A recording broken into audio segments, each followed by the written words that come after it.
नीलिमा के पिता की मौत के बाद उसके घर की सारी जिम्मेदारी उसके कंधों पर आ गई थी और इसलिए उसने एक चाइनीज भेल का ठेला लगाना शुरू कर दिया। नीलिमा खुद रोज चटनियाँ बनाया करती थी और न्यूडल्स को भी फ्राई किया करती थी। शाम के ठीक 5 बजे वो अपना ठेला खोला करती थी। दीदी, मुझे एक चाइनीज भेल दे दो। मुझे भी। मुझे 2 भेल पार्सल चाहिए। नीलिमा के ठेले पे आते ही ग्राहकों की भीड़ लग जाया करती थी। नीलिमा एक एक करके सारे ग्राहकों को चाइनीज भेल दिया करती थी। दीदी, बहुत टेस्टी हैं। मजा आ गया। कल हम वापस आएंगे। हाँ हाँ, बिल्कुल आना। नीलिमा की होममेड चटनी और नूडल्स का टेस्ट दूसरी दुकानों से अलग था और वही उसके ग्राहकों को पसंद आता था। कुछ ही घंटों में नीलिमा का सारा सामान खत्म हो जाया करता था। फिर वो घर लौट आती। ये लो माँ, आज की कमाई। वाह, आज तो तुमने 600 रुपए कमाए हैं। हाँ, आज चटनी और नूडल्स ज्यादा बनाए थे। अच्छा है, कल से ऐसे ही ज्यादा बनाना। ठीक है माँ। नीलिमा चाहे जितना भी ज्यादा सामान बनाए, उसका ठेला खुलते ही सब कुछ धड़ाधड़ खत्म हो जाया करता था। एक दिन नीलिमा अपने घर पे बैठकर सोच रही थी कि उससे क्या करना चाहिए। माँ, जितनी भी ज्यादा चटनी बनाओ या जितनी भी ज्यादा नूडल्स फ्राई करो, सब खत्म हो जाते हैं। ये तो अच्छी बात है ना बेटा। वो तो है, पर कुछ ग्राहकों को हमेशा खाली हाथ लौटना पड़ता है। वो तो है ही, अब क्या कर सकते हैं। मेरे पास एक आइडिया है। अच्छा, और वो क्या है? दीदी, आप रेडीमेड नूडल्स और चटनी भी खरीद लिया करो। बीच बीच में अपनी चटनी के साथ वो भी मिक्स कर दोगी तो किसी को पता नहीं चलेगा। ऐसे कैसे पता नहीं चलेगा? अरे माँ, दीदी के नूडल्स के बीच में अगर रेडीमेड नूडल्स हो तो कैसे कोई बता सकता है कि कौन सा दीदी का है और कौन सा रेडीमेड? वैसे बात में तो दम है, पर फिलहाल मैं ये नहीं करूँगी। फिलहाल मैं और भी ज्यादा नूडल्स बनाऊंगी। हाँ, यही सही है नीलिमा। अगले दिन से नीलिमा ने पहले से दुगनी शेजवान चटनी बनाई और पहले से दुगने नूडल्स फ्राई किए। उम्मीद है अब सबको मिलेगा। सारा सामान लेकर नीलिमा अपने ठेले पर गई और इस दिन नीलिमा के ठेले पे एक फेमस फूड ब्लॉगर आई। हम आए हैं दीदी की चाइनीज भेल खाने। सुना है बहुत टेस्टी है। देखते हैं। वाह, ये तो लाजवाब है। आप सभी को नीलिमा दीदी की चाइनीज भेल टेस्ट करनी चाहिए। इस फूड ब्लॉगर का वीडियो वायरल हो गया और हर कोई जो वीडियो देखता वो नीलिमा के ठेले पर पहुंच जाता। अब नीलिमा को वापस नूडल्स और चटनी कम पड़ने लगी थी।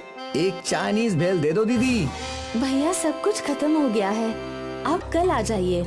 नीलिमा को कस्टमर को खाली हाथ वापस भेजना अच्छा नहीं लग रहा था। उस रात जब वो घर लौटी, माँ, उस वायरल वीडियो की वजह से ग्राहक और भी बढ़ गए हैं। बहुत अच्छा है बेटा। वो तो है, पर आज भी सब कुछ खत्म हो गया। मुझे कस्टमर को खाली हाथ वापस भेजना पड़ा। अरे दीदी, आपको बोल तो रही हूँ, मेरा आइडिया यूज करो। हाँ हाँ, वही सोच रही हूँ। कल बाजार से सब ले आऊंगी। ये हुई ना बात। अगली सुबह नीलिमा बाजार से शेजवान चटनी का कैन और नूडल्स के बड़े बड़े पैकेट ले आई। फिर नीलिमा ने अपने रोज की चटनी बनाई और साथ ही नूडल्स भी फ्राई किए। ये सारी चीजें लेकर वो अपने ठेले पर गई। रोज की तरह नीलिमा के ठेले खोलते ही ग्राहक जमा हो गए। मुझे 2 चाइनीज भेल पार्सल। मुझे भी एक। मुझे भी एक। नीलिमा का हाथ चलता ही रहा। धीरे धीरे डिब्बे में चटनी कम होती जा रही थी। लगता है मुझे वो बाजार वाली चटनी भी मिला देनी चाहिए और नूडल्स भी। फिर नीलिमा ने अपनी चटनी में बाहर वाली चटनी मिला दी और फ्राइड नूडल्स में बाजार वाले फ्राइड नूडल्स मिला दिए। मुझे 2 चाइनीज भेल चाहिए। हाँ हाँ, दे रही हूँ। नीलिमा पहले की तरह सारे ग्राहकों को चाइनीज भेल बना बना कर खिला रही थी। दीदी, स्वाद में कुछ अलग है। पहले जैसा नहीं है, पर अच्छा है। नीलिमा खुश थी कि उसके ग्राहकों को बाजार वाले सामान का स्वाद भी पसंद था। फिर क्या था, हर दिन नीलिमा बाजार के शेजवान चटनी और नूडल्स को अपने बनाए हुए सामान में मिला देती थी। किसी को स्वाद में अंतर समझ नहीं आया क्या? नहीं माँ, उल्टा सब चाव से खा रहे थे। अच्छा है, लगता है छाया का आइडिया काम कर गया। माँ खुश थी कि नीलिमा की मेहनत कम हो गई थी। धीरे धीरे नीलिमा बहुत कम सामान बनाती थी और ज्यादा से ज्यादा सामान बाहर से खरीदती थी, लेकिन अब भी उसके ठेले पे भीड़ थी। फिर एक दिन नीलिमा के ठेले के बगल में अशोक ने चाइनीज का ठेला खोला। वो शेजवान चटनी और नूडल्स सब बाजार से लाता था। नीलिमा के कस्टमर्स ने अशोक की चाइनीज भेल भी चखी। ये तो बिल्कुल नीलिमा दीदी की तरह है। क्या सच में? एक एक करके सारे कस्टमर्स ने अशोक की भेल चखी और उन्हें वो भी अच्छी लगी। अशोक बड़ा ही शातिर था। वो कस्टमर्स को अपनी तरफ खींचना चाहता था, तो उसने चाइनीज भेल का दाम 10 रुपए से घटाकर 8 रुपए कर दिया। अरे वाह, बस 8 रुपए में? सही है। वैसे भी दोनों के स्वाद एक जैसे ही हैं। वो भी है। और कम दाम होने की वजह से अशोक के ठेले पे कस्टमर्स की भीड़ लग गई और देखते ही देखते नीलिमा का ठेला खाली था।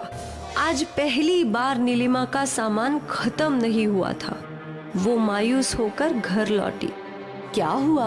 अशोक ने मेरे बगल में चाइनीज भेल का ठेला खोल रखा है और दाम 8 रुपए कर दिए। अब मेरे पास कोई नहीं आ रहा। तो दीदी आप भी दाम घटा दो। पर उससे मुनाफा कम नहीं होगा। कोई बात नहीं, पर कम से कम सब बिकेगा। हाँ। अगले दिन नीलिमा ने नया बोर्ड लगाया। उसने चाइनीज भेल का दाम 7 रुपए कर दिया। 7 रुपए का बोर्ड देखकर कस्टमर्स नीलिमा के ठेले की ओर गए। अब तो कुछ करना ही पड़ेगा। अशोक ने अपना दाम घटाकर 5 रुपए कर दिया है।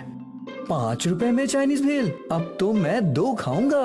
और एक बार फिर सारी भीड़ अशोक के ठेले की ओर मुड़ गई। नीलिमा ने अपना सिर पकड़ लिया। उसे समझ ही नहीं आ रहा था कि वो क्या करे। कई घंटों तक वही बैठने के बाद नीलिमा घर लौटी। मेरा आइडिया काम किया ना दीदी? नहीं, अशोक ने दाम 5 रुपए कर दिए। अभी भी सारा सामान वापस आया। मैं 5 रुपए से नीचे दाम नहीं घटा सकती। तो अब क्या करे? मुझे तेरी सुननी ही नहीं चाहिए थी। मेरा चाइनीज भेल का ठेला अच्छा भला चल रहा था। जहाँ मैंने लालच के चक्कर में बाजार से सामान लाया, वही मेरा डूबना शुरू हो गया। मुझे लालची नहीं बनना चाहिए था। लेकिन अब तू क्या करेगी? वापस वही जो पहले करती थी। खुद चटनी और नूडल्स बनाकर चाइनीज भेल बनाऊंगी, पूरी ईमानदारी से। अगले दिन नीलिमा ने शेजवान चटनी और नूडल्स बनाना शुरू कर दिया और फिर शाम को वो अपने ठेले पर पहुंची। नीलिमा ने बोर्ड चेंज किया और 10 रुपए लगा दिया और उसके ऊपर लिख दिया होममेड। कुछ देर तक नीलिमा के ठेले पर कस्टमर्स नहीं थे, पर फिर एक औरत आई। आपकी चाइनीज भेल महंगी क्यों है दीदी? मेरी चटनी और नूडल्स होममेड है। ऐसा स्वाद आपको मार्केट के नूडल्स और चटनी में नहीं मिलेगा। एक चाइनीज भेल दीजिए ना। हाँ। नीलिमा ने उस औरत को चाइनीज भेल दिया। वाह, बहुत अच्छी है। आज तक ऐसी चाइनीज भेल नहीं खाई। धीरे धीरे नीलिमा के रेगुलर कस्टमर्स ने चाइनीज भेल चखी। ये तो एकदम पुरानी वाली है। मजा आ गया। और फिर क्या था, सारे कस्टमर्स नीलिमा के चाइनीज भेल के ठेले पर लौट आए। अशोक के ठेले पर दाम कम था, पर कोई वहाँ भटकता भी नहीं था। अशोक सोचता रहा कि वो क्या कर सकता है, पर नीलिमा के ओरिजिनल चाइनीज भेल का तो तोड़ ही नहीं था। एक बार फिर नीलिमा का व्यापार बढ़ा। वो खुश थी और फिर कभी भी उसने अपने व्यापार में लालच को आने नहीं दिया। माखन की एक पाव भाजी की गाड़ी थी, जहां गांव के सभी लोग पाव भाजी खाने आया करते थे। माखन भैया, एक मस्त मक्खन पाव भाजी बना दो। अभी लो भैया। वाह वाह भैया, आपके हाथों में तो जादू है। इतनी स्वादिष्ट पाव भाजी कैसे बना लेते हैं? बस ऊपर वाले की कृपा है। माखन के ग्राहकों को उसकी पाव भाजी बहुत पसंद थी। इस पाव भाजी को बनाने के लिए माखन रोज सवेरे उठकर सब्जी मंडी पहुंच जाया करता था और सबसे अच्छी सब्जियां खरीदता था। फिर वो दूध की डेयरी जाकर मक्खन खरीदता था। इन अच्छी चीजों से बनी हुई पाव भाजी बहुत ही स्वादिष्ट और पौष्टिक थी। माखन अपनी पाव भाजी 30 रुपए में बेचता था और ग्राहक भी इसे बड़े चाव से खाते थे। लेकिन फिर माखन की गाड़ी के बगल में एक वड़ा पाव की गाड़ी खुली। माखन भैया, आपकी पाव भाजी तो बहुत स्वादिष्ट है। ऊपर वाले की कृपा है। अक्सर माखन और गिरधर बातें करते थे। एक दिन की बात है। भैया, आपको उस रात के बाजार के बारे में पता चला क्या, जहां सब्जियां बहुत ही सस्ती मिलती हैं? रात का बाजार? जो सब्जियां दिन भर बच जाती हैं, उसे रात में सस्ते में बेचते हैं। लेकिन वो तो इतनी अच्छी नहीं होंगी ना? अच्छी बुरी से हमें क्या करना है? इससे हमारा मुनाफा ही होगा और ग्राहकों को स्वाद का फर्क भी नहीं समझ आएगा।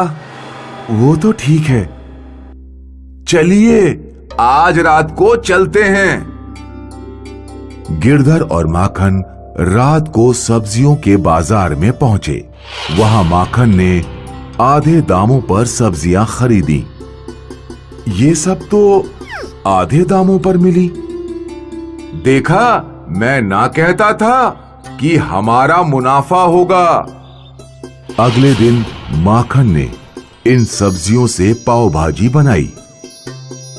वाह भैया, बहुत बढ़िया। माखन खुश था कि उसके ग्राहकों को कुछ फर्क समझ में नहीं आ रहा था। माखन ने ज्यादा मुनाफे के लालच में वही सब्जियां खरीदी और पाव भाजी बेचता रहा। लेकिन उसकी ये खुशी बहुत छोटी थी। एक दिन एक औरत रोते हुए माखन की दुकान पर आई। तुम्हारी वजह से मेरे पति अस्पताल में है। मैंने क्या किया? क्या किया? वो तुम्हारे ठेले से रोज पाव भाजी खाते थे। तो उन्हें फूड पॉइजनिंग हुई और डॉक्टर बोल रहे हैं कि पाव भाजी की वजह से हुआ है। नहीं, ऐसा नहीं है। ये सुनते ही उसके ग्राहकों ने पाव भाजी की थाली नीचे रख दी। अरे मेरी बात सुनो, ऐसा कुछ नहीं है। माखन बहुत बोलता रहा, पर किसी ग्राहक ने उसकी एक ना मानी। सब चले गए। उसके बाद गांव का कोई भी व्यक्ति माखन की पाव भाजी नहीं खाता था।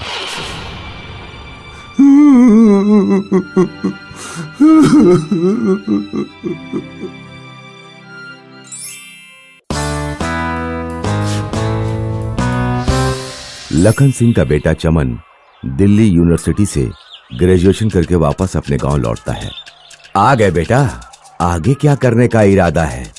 मैं तो कहता हूँ तुम IAS की तैयारी कर लो।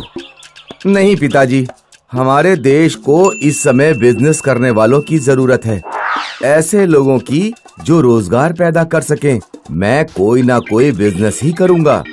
आज तक हमारे परिवार में किसी ने बिजनेस नहीं किया और हमारे पास पैसे भी नहीं है, तो बिजनेस कैसे होगा? आप पैसों की चिंता ना करें पापा, धंधा करने के लिए दिमाग चाहिए। थोड़े पैसों में भी धंधा शुरू किया जा सकता है। चमन बाजार में जाता है और देखता है कि लाला राम ढाबे पर बहुत सारे खाना खाने वालों की भीड़ लगी हुई है। मुझे एक ढाबा खोलना चाहिए और इसके लिए किसी बड़ी पूंजी की भी जरूरत नहीं है। चमन अपने दोस्तों से पैसे उधार लेकर एक ढाबा खोल लेता है। चमन खाने में बहुत ही अच्छा वाला माल इस्तेमाल करता, अच्छा वाला आटा, अच्छे वाले चावल। शुरू के 2 दिन चमन के ढाबे पर कोई नहीं आता। फिर एक दिन एक आदमी आता है। अरे भाई, कितने रुपए की थाली दी है? मात्र 40 रुपए की सर। फिर 2-3 लोग और भी आते हैं। सभी लोग चमन के खाने की बहुत तारीफ करते हैं। चमन की सब्जी खाकर लोग उंगलियां चाटते रह जाते। ऊपर से चमन का व्यवहार भी बहुत अच्छा था। वो अपने ग्राहकों की बहुत इज्जत करता। लेकिन धीरे धीरे चमन की दुकान पर भीड़ बहुत ज्यादा बढ़ने लगी।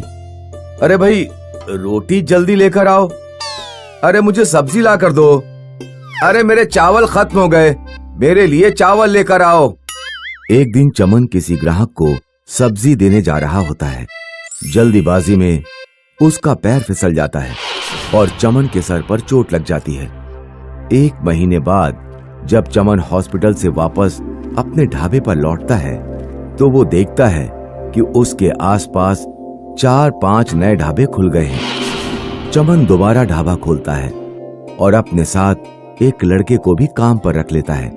लेकिन इस बार ग्राहकों की संख्या बहुत कम रहती है।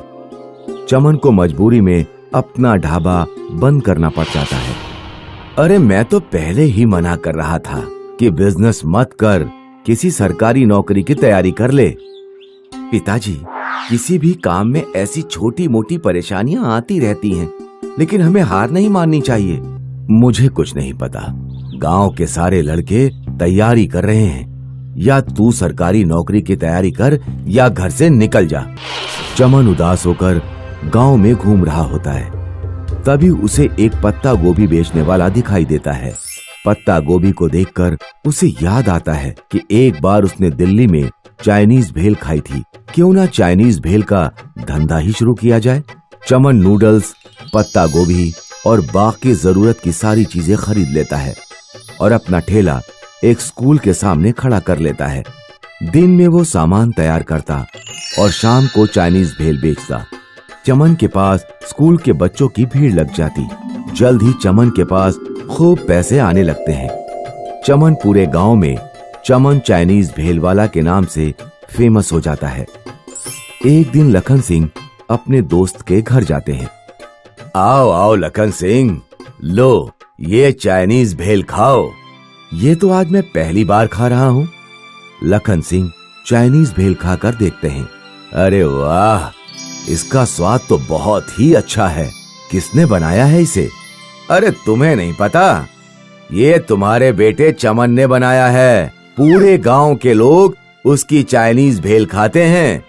लखन सिंह अपने बेटे के पास जाता है। लखन सिंह देखता है कि चमन बहुत मेहनत से काम कर रहा है और उसने काफी अच्छे कपड़े पहन रखे हैं। मुझे माफ कर दो बेटा, मैं तुम्हें समझ नहीं पाया। कोई बात नहीं पिताजी। बेटा, अब मेरी समझ में आ गया कि पैसा और इज्जत केवल नौकरी से ही नहीं आते, बल्कि बिजनेस करने से भी आते हैं।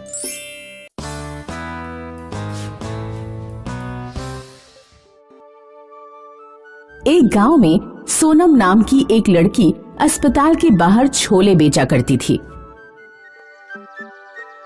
गर्मा गर्म छोले ले लो, चना जोर गरम बाबू, मैं लाई मजेदार चना जोर गरम। इसमें डाला है बढ़िया मसाला, इसे खाएगा दिल वाला। ले लो चना जोर गरम। सोनम के छोले खूब बिका करते थे। अस्पताल के मरीज जब ठीक होकर बाहर आते तो वे एक बार सोनम के छोले जरूर खाते। अस्पताल के बाहर पिंकी नाम की एक पापड़ बेचने वाली भी आती थी। पिंकी के पापड़ कम बिका करते थे, इसलिए वह सोनम से बहुत चिढ़ती थी। गर्मा गर्म छोले, सड़े बुरे छोले, पता नहीं कितने दिन पुराने बासी छोले उठा लाती है ये सोनम सड़ेलिया। मेरे छोले तेरे गंदे सड़े पापड़ों से तो अच्छे ही हैं। सच बता, कितने दिनों से नहाई नहीं है? सोनम शाम को घर लौटकर अपनी बूढ़ी बीमार माँ की सेवा किया करती थी और उसे दिन भर की बातें भी सुनाती। अम्मा, आज एक अमीर ग्राहक ने मुझे 100 रुपए की टिप दी। ये क्या होता है?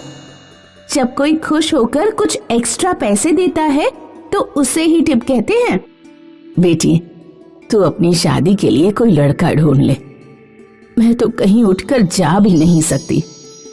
पहले तुम पूरी तरह स्वस्थ तो हो जाओ, तब मैं अपनी शादी कर लूंगी। सोनम की माँ का स्वास्थ्य दिन पर दिन बिगड़ता गया। एक दिन उसे अपनी माँ को लेकर अस्पताल जाना पड़ा। पिंकी यह देखकर बहुत खुश हुई। सोनम की अम्मा अस्पताल में है, वो अब छोले बेचने नहीं आ पाएगी। तब तक मैं छोले का धंधा जमा लेती हूँ, ऐसा बढ़िया मौका फिर नहीं मिलेगा। पिंकी ने पापड़ बेचना छोड़ दिया और छोले बेचने लगी। लेकिन पिंकी के छोले का स्वाद लोगों को पसंद नहीं आया और पापड़ की तरह उसके छोले भी बहुत कम बिके। उधर सोनम की माँ की तबीयत ठीक हो गई और वह दोबारा छोले बेचने आ गई। सोनम के वापस आते ही उसके पास ग्राहकों की भीड़ लग गई। मैंने छोले बेचे तो किसी को पसंद नहीं आए, और इस सड़ेलिया के छोले देखो, लोग कैसे लपालप खा रहे हैं। इसे और इसके ग्राहकों को मजा चखाना पड़ेगा। पिंकी चुपके चुपके सोनम पर नजर रखने लगी।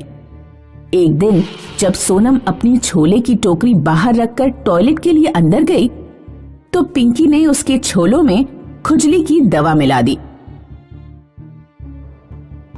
उस शाम जिसने भी छोले खाए वह खुजली से परेशान हो गया। इस लड़की के छोले खाने से खुजली हो रही है, भगाओ इसे यहाँ से।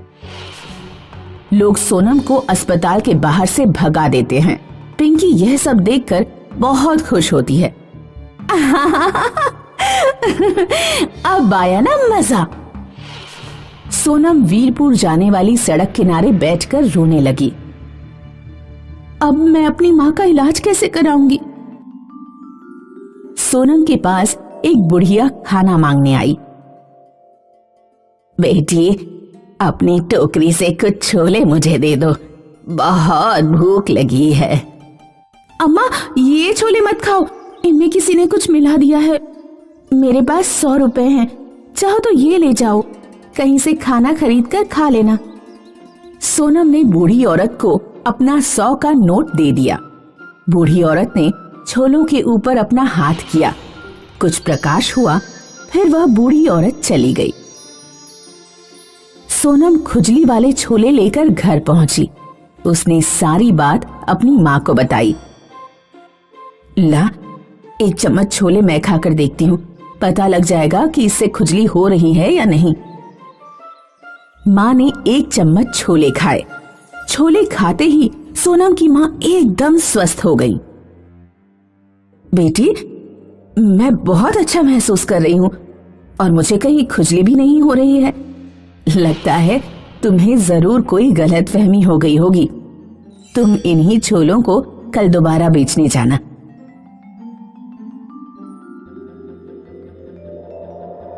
सोनम अगले दिन ही छोले लेकर अस्पताल के बाहर पहुंची। अस्पताल के बाहर ये बात फैल गई कि एक लड़की जादुई छोले बेच रही है, जिसके छोले खाने से कोई भी बीमारी ठीक हो जा रही है।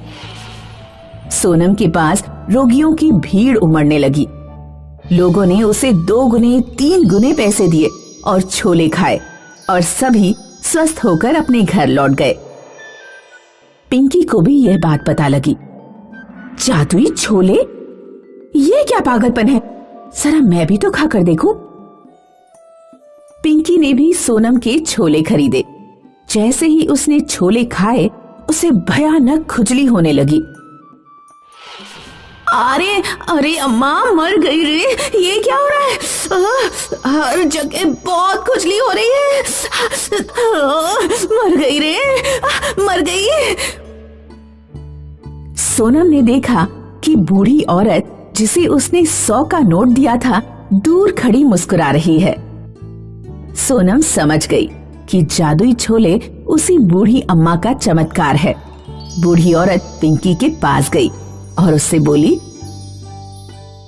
क्या अब भी तुम कभी दूसरों के सामान में कोई उल्टी सीधी चीज तो नहीं मिलाओगी? अगर तुम वादा करो तो मैं तुम्हारी खुजली ठीक कर दूं। हाँ हाँ हाँ, मेरी खुजली जल्दी से ठीक करो। मैं वादा करती हूँ, आगे से कोई शरारत नहीं करूंगी। औरत पिंकी को ठीक कर देती है और गायब हो जाती है।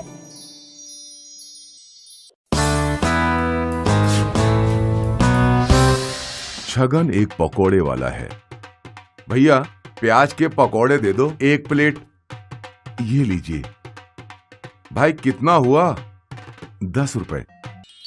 कुछ महीनों पहले तक छगन प्याज के पकोड़े 10 रुपए प्लेट के दाम से बेचता था और उसके ग्राहक भी बहुत संतुष्ट थे।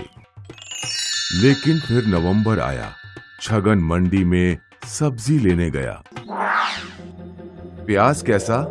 80 रुपया किलो। अरे बाप रे, लेकिन कल ही तो 30 रुपए था। अरे क्या भाई, वो कल था, आज का दाम 80 रुपए किलो है।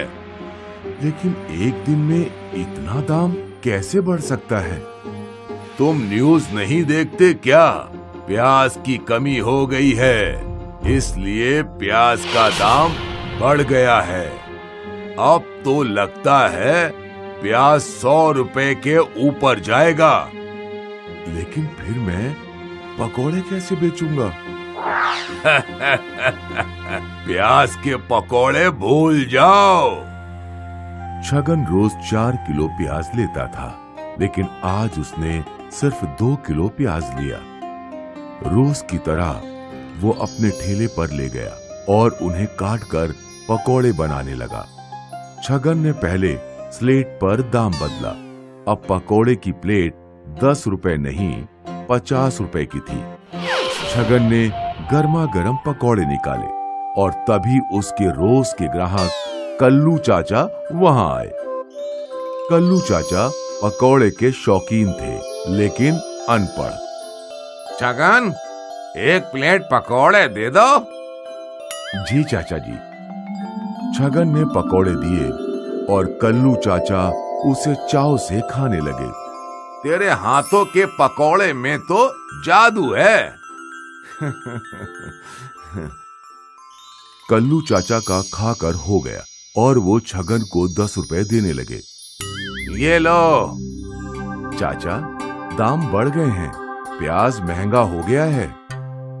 कल्लू चाचा ने ये बात सुनी और एक और 10 रुपए निकाल कर दिए। अरे चाचा, 20 रुपए नहीं 50 रुपए प्लेट है। क्या? कल्लू चाचा के पैरों तले जमीन खिसक गई और उनके आंखों से आंसू बहने लगे। चाचा, कल प्याज 30 रुपए किलो था और आज 80 रुपए किलो, तो मैं क्या कर सकता हूँ? आपकी तरह मेरी आंखों से भी आंसू निकले थे, प्याज काटते वक्त नहीं बल्कि खरीदते वक्त। अरे नालायक, तू खाने से पहले नहीं बता सकता था? मुझे लगा आपने स्लेट देख ली होगी। अरे लो, 50 रुपए में तो मेरे पूरे दिन की बीड़ी और खाने का खर्च चल जाएगा। अब नहीं चाचा, महंगाई बढ़ गई है। अब 50 रुपए में आधा किलो प्याज भी नहीं आएगा। ये प्याज है या सोना? लगता है थोड़े दिनों में प्याज सोनार की दुकान पर मिलेगा। ऐसा क्या? हाँ चाचा, और क्या? दुकानदार बोल रहा था 150 रुपए से ऊपर दाम जाएगा प्याज का। बाप रे, अब कर भी क्या सकते हैं? तू नहीं कर सकता, लेकिन मैं तो कर सकता हूँ। क्या चाचा? अरे मैं किसान हूँ, प्याज उगा सकता हूँ। अभी प्याज बोता हूँ, फिर तू देख, अगले 1 साल में मेरे गांव में सबसे बड़ा बंगला होगा। हाँ चाचा, लेकिन मुझे कम दाम पर प्याज बेचना। हाँ हाँ, तू तो अपना बंदा है। आप 50 नहीं 30 रुपए ही दे दो, बाकी हम आपकी खेती होगी तब देख लेंगे। हाँ चल, अब मैं प्याज उगाने की तैयारी में लगता हूँ। प्याज के बढ़ते दाम देखकर लगता है कल्लू चाचा की तरह हर प्याज खाने वाले को खुद ही प्याज उगाना पड़ेगा। और वहाँ हमारे कल्लू चाचा चल पड़े। अभी के अभी प्याज बो देता हूँ, बाऊजी सही कहते थे कि मेरे खेतों से सोना निकलेगा। प्याज क्या सोने से कम है? ये कहानी है बलिरामपुर की, जहाँ पूरे गांव में सिर्फ एक ही किराने की दुकान थी, बबलू गुप्ता की। ओ भैया बबलू, हमको ना चावल दे दो 20 रुपया किलो वाला। क्या दीदी, 20 रुपया किलो वाले चावल भी कोई चावल है क्या? थोड़ा अच्छा खाओ। ये देखो 25 रुपया किलो वाले चावल कितने अच्छे हैं। नहीं नहीं भैया, अब तो मंदी चल रही है। अगर इतने पैसे चावल में लुटाऊंगी तो घर कैसे चलाऊंगी? तुम 20 रुपए किलो वाला ही चावल दे दो। ठीक है दीदी। बबलू ने उस औरत को 20 रुपए किलो वाले चावल दे दिए। फिर कुछ दिन बाद बबलू एक होलसेलर की दुकान में गया। भैया जी, थोड़ा दाम घटा दीजिए, ग्राहक महंगे चावल तो खरीद ही नहीं रहे हैं। अब अच्छी चीज महंगी तो होती है ना। तू एक काम कर, महंगा चावल रख ही मत दुकान में। जो तेरी दुकान में बिके वही चावल रख।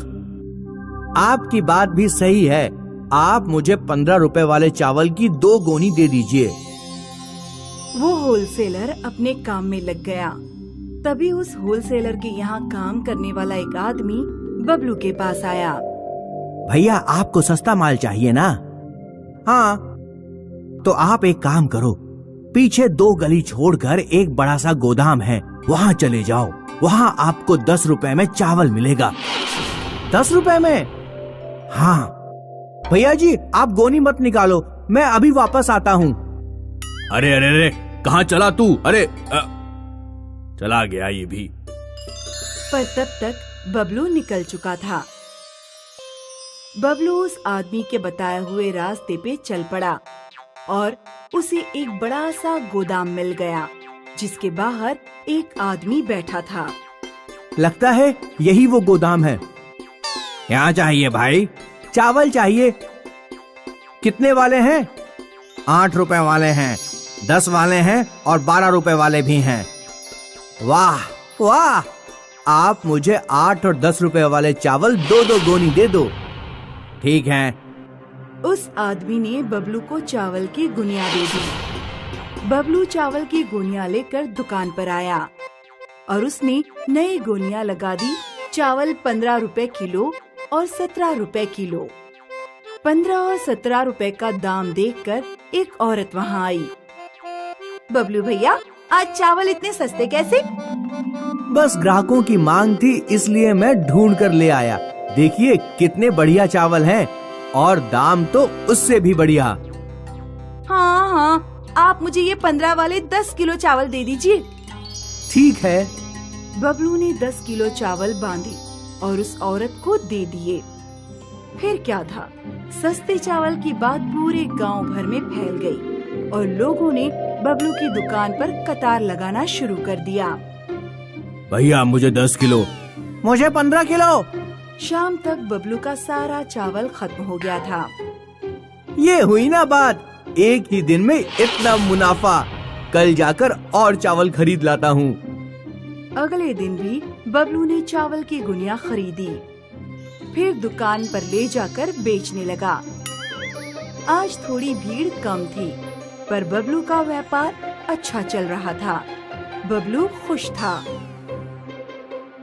इस बात को 2 हफ्ते हो गए और अचानक गांव के लोग बीमार पड़ने लगे। हाय, मेरा पेट बहुत दुख रहा है। मेरा भी पेट दुख रहा है। गांव के सरकारी अस्पताल में मरीजों की लाइन लग गई। सब के सब पेट दर्द से पीड़ित थे। आखिर ऐसा क्या खाया इन गांव वालों ने जो सब बीमार हो गए? नर्स, तुम फूड डिपार्टमेंट को इन्फॉर्म करो। फूड डिपार्टमेंट के अफसर डॉक्टर से मिले। क्या खाया इन्होंने? समझ में तो नहीं आ रहा है, लेकिन लगता है इन्होंने मिलावटी चावल खाए हैं, वही प्लास्टिक वाले। प्लास्टिक वाले चावल? जी हाँ। क्योंकि गांव में एक ही किराने की दुकान थी, तो अफसर सीधे वहीं पहुंच गए। उन्होंने चावल के सैंपल उठाए। वहीं खड़े खड़े चावल के सैंपल को एक टेस्ट ट्यूब में डाला और केमिकल का कलर लाल हो गया। प्लास्टिक वाले चावल बेचता है, पकड़ो इसे। साहब, मुझे ये सब नहीं पता साहब। कहाँ से खरीदे तूने ये चावल? मैं बताता हूँ। बबलू ऑफिसर्स को उस गोदाम में ले गया। पुलिस वालों ने हर उस इंसान को पकड़ा जो उस गोदाम में काम करता था और बबलू को भी हिरासत में ले लिया। इस तरह एक प्लास्टिक चावल बेचने वाला गैंग का पर्दाफाश हो गया, लेकिन गांव वालों को इसकी भारी कीमत चुकानी पड़ी। नंदीपुर में एक ही किराने की दुकान थी जिसकी मालकिन थी नंदा। अरे रे नंदा, वो सिर्फ एक मुट्ठी धान है, अब क्या उसे भी कम करोगी? हाँ, क्यों ना करूं? ऐसे अगर दिन भर में सभी को एक एक मुट्ठी धान ज्यादा देती रही तो मेरा दिवाला ही निकल जाएगा। पूरे नंदीपुर में नंदा की कंजूसी की चर्चा हुआ करती थी। नंदा का अपने पति धानीराम पर भी दबदबा था और उनके बेटे दीपक की भी कभी कोई इच्छा पूरी नहीं हुई। पापा, अगले महीने मेरा जन्मदिन है। आपने कहा था कि आप मेरे लिए एक नई साइकिल लाएंगे। आप इस बार जरूर लाओगे ना? कोई जरूरत नहीं है नई साइकिल की। लेकिन आपने कहा था। बच्चे का बड़ा मन है तो ले आते हैं ना। नई साइकिल विकल्प बस पैसों की बर्बादी है और अभी 4 साल पहले ही तो इसे साइकिल दी थी। लेकिन माँ, 4 साल पहले मैं इतना सा था और अब मैं बड़ा हो चुका हूँ। अब मैं वो साइकिल नहीं चला सकता। हा, बड़े आए मुझे सिखाने वाले कि तुम बड़े हो गए हो, जैसे मैं तो कभी बच्ची थी ही नहीं। लेकिन माँ, मेरी बात तो सुनो। मैंने कह दिया ना, बस। बेचारा दीपक अपने पापा की ओर देखता रहा, लेकिन मजाल हो उनकी कि वो नंदा के सामने अपनी बात मनवा सके। और फिर रूठ कर दीपक घर के बाहर चला गया। उदास दीपक एक पेड़ के नीचे बैठा था जब उसके 2 दोस्त नकुल और सोहम वहाँ आए। क्या हुआ? क्या मम्मी पापा ने पिटाई की? नहीं। फिर क्या हुआ जो यहाँ मुँह लटका के बैठे हो? और क्या होगा? इस बार भी माँ ने नई साइकिल लाने से मना कर दिया। तुम और तुम्हारी माँ, वो इतनी कंजूस क्यों है पता नहीं। हमारी गांव में इतनी बड़ी दुकान है और एक मैं हूँ जिसे रोज एक चॉकलेट खाना भी नसीब नहीं होता। तो क्या बिना बताए खा लो? नहीं, अगर माँ को पता चला तो बहुत अच्छे से पिटाई होगी। ना रे बाबा ना, मुझे मार नहीं खानी। अच्छा ठीक है, ये लो तुम मेरी टॉफी खा लो, मैं पापा को बोल के और मंगवा लूंगा। दीपक ने अपने दोस्त की टॉफी खा ली और वो घर की ओर लौट आया। घर लौटकर वो अपने पापा के पास बैठकर उन्हें साइकिल के लिए मनाने लगा। क्या कानाफूसी चल रही है तुम दोनों की? कुछ भी तो नहीं। ठीक है, आओ खाना लग गया है। नंदा ने तीनों के लिए खाना परोसा और तीनों की प्लेटों में उसने गिनकर 2-2 रोटियां ही डाली। तीनों ने खाना शुरू किया। कुछ देर बाद, नंदा थोड़ा घी दे दो। घी तो भर भर के डाला है मैंने रोटियों में। थोड़ा और दे दो। नहीं, बिल्कुल नहीं। तुम्हें पता है ना घी कितना महंगा है? बेचारा धनीराम ये सुन चुपचाप अपना खाना खा लेता है। वैसे तो नंदा कंजूस थी, लेकिन वो रोज सवेरे भगवान जी को शुद्ध देसी घी का दिया लगाया करती थी। इस बार भगवान जी ने नंदा की सुन ली और वो खुद प्रकट हो गए। अरे बाप रे! भगवान जी जय हो, भगवान जी की जय हो। नंदा भगवान जी के चरणों में गिर गई। उठो नंदा, पुत्री, तुम रोज मुझे शुद्ध देसी घी का दिया करती हो। ये तुम्हारी उदारता है। इस उदारता से खुश होकर मैं तुम्हें सोना देना चाहता हूँ। हाँ? सोना? मैं तुम्हें एक जादुई संदूक दूंगा जिसमें इतना सोना होगा कि तुम सोच भी नहीं सकती। हाँ, लेकिन मेरी एक शर्त है, अगर तुम्हारे पास कोई भी पैसे मांगने आया और तुमने अपनी कंजूसी के कारण उसे मना किया तो जादुई संदूक गायब हो जाएगा। क्या तुम्हें मंजूर है? हाँ हाँ, इतना सारा सोना होगा तो कौन पैसे देने के लिए सोचेगा। भगवान जी मुस्कुराए और उन्होंने नंदा को वो जादुई संदूक दे दिया। जैसे ही नंदा ने वो जादुई संदूक खोला तो उसकी आंखें फटी की फटी रह गईं। फिर नंदा ने उस जादुई संदूक को अपनी अलमारी में रख दिया और रोज की तरह वो अपने बेटे और पति के लिए खाना बनाने में जुट गई। लेकिन इस बार वो बहुत खुश थी। सुबह से दोपहर हो गई और धनीराम दीपक को स्कूल से लेकर लौटा। धनीराम नंदा के पास गया। नंदा, मैं क्या बोल रहा हूँ कि दीपक का जन्मदिन नजदीक है और इस बार तो हमें उसे एक साइकिल दिला ही देनी चाहिए। और हमेशा की तरह नई साइकिल का नाम सुन, नहीं, बिल्कुल नहीं। ऐसा बोलते ही नंदा रुक गई। उसे जादुई संदूक की याद आई और वो तुरंत अलमारी की ओर दौड़ी। वो संदूक गायब हो चुका था। हाय रे मेरा जादुई संदूक! सवेरे तो भगवान जी ने मुझे दिया था और दोपहर तक गायब भी हो गया।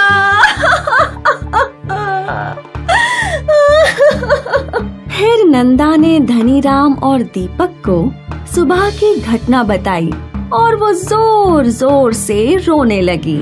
नंदा ने अपना अच्छा खासा धन खो दिया और वो भी सिर्फ अपनी कंजूसी की आदत की वजह से। इसीलिए कहते हैं, समय रहते आदतें बदल लेनी चाहिए, वरना पछताना पड़ सकता है। एक समय की बात है, दक्षिण भारत के एक छोटे से गांव में सरस्वती अपने बेटे चिन्मय के साथ रहती थी। सरस्वती के पति को गुजरे हुए 10 साल बीत गए थे। तब से सरस्वती गांव में छोटे मोटे काम करके अपना और अपने बेटे का गुजारा करती थी। अब चिन्मय लगभग 15 साल का था। अम्मा, मैंने एक काम ढूंढ लिया है। कैसा काम? लकड़ियाँ काटने का काम। पर बेटा, उसके लिए तो तुमको जंगल जाना होगा। हाँ माँ। जंगल में जंगली जानवर भी होते हैं बेटा। अगर तुम्हें कुछ हो गया तो मेरा क्या होगा? अम्मा, ऐसा कुछ नहीं होगा, आप चिंता मत करो। मेरे साथ और भी लोग हैं जो जंगल जाएंगे। और ये देखो, मेरे पास कितनी बड़ी कुल्हाड़ी है। कोई जंगली जानवर मेरे पास तक नहीं आ पाएगा। अपना ख्याल रखना बेटा। हाँ अम्मा, आप चिंता ना करें। अगले दिन से चिन्मय बाकी लकड़हारों के साथ जंगल जाने लगा। लकड़हारों ने उसे पेड़ काटना सिखाया। वो भी जल्दी जल्दी काम सीख रहा था। ऐसे ही कई दिन बीत गए। बरसात के मौसम में एक दिन चिन्मय अकेले ही जंगल आया। वो लकड़ियां देख रहा था तो सारी लकड़ियां गीली थीं। ये सब तो गीला है, थोड़ा आगे चलकर देखता हूँ। चिन्मय घने जंगलों में पहुंच गया। वहाँ अचानक उसे किसी के रोने की आवाज आने लगी। वो आवाज का पीछा करते हुए एक झाड़ियों में जा पहुंचा, जहाँ उसने देखा कि एक लड़की अटकी हुई थी और रो रही थी। अरे अरे अरे अरे, तुम यहाँ कैसे अटक गई? चिन्मय ने उस लड़की को खींचा तो उसने देखा कि उस लड़की के पंख भी है। ये क्या, तुम्हारे पंख?